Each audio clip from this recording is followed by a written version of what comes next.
इसी तरह लूना की मुहिमजोई नए चैलेंजेस के साथ जारी है और इस मुहिमजोई में लूना को जब एक पोशीदा ग्रूटो का पता चलता है जो चमकती हुई क्रिस्टल और चमकती हुई रोशनियों से भरी हुई एक जादुई जगह है।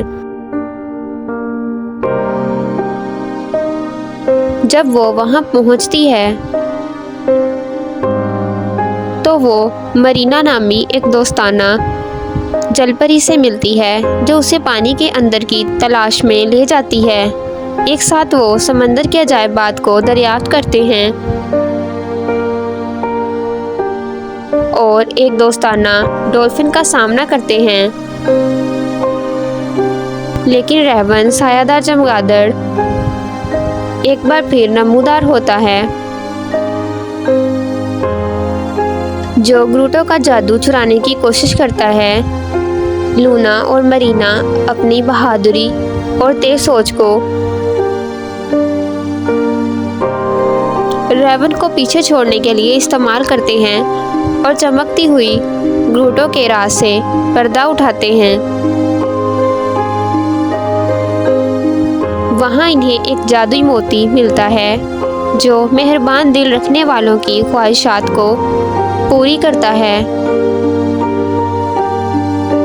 लूना और मरीना दोस्ती की कदर और मेहरबानी की ताकत सीखते हैं और इसे बाग में ले जाना चाहते हैं जहां वो जादुई मोतियों की ख्वाहिशात का इश्तराक करना चाहते हैं। क्योंकि लूना का मकसद यही है कि वो अपने तमाम दोस्तों को खुशियां अता करना और बाकी खुशियों को बरकरार रखना चाहती है। इसी तरह लूना मरीना से वो मोती तोहफे के तौर पर अपने बाग में ले आती है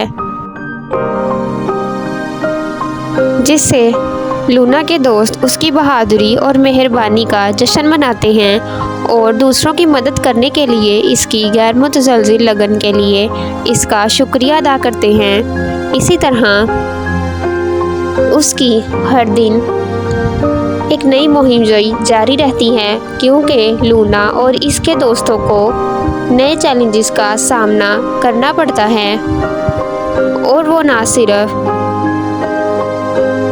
हर दिन एक नया चैलेंज कबूल करती है बल्कि इसे वहाँ दोस्त बनाने का भी मौका मिलता है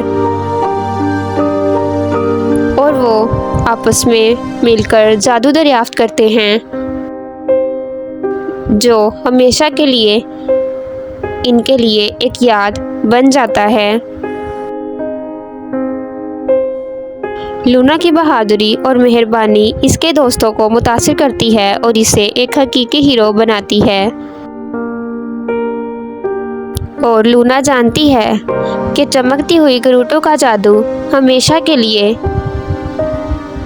उसके दिल में जिंदा रहेगा और चमकेगा।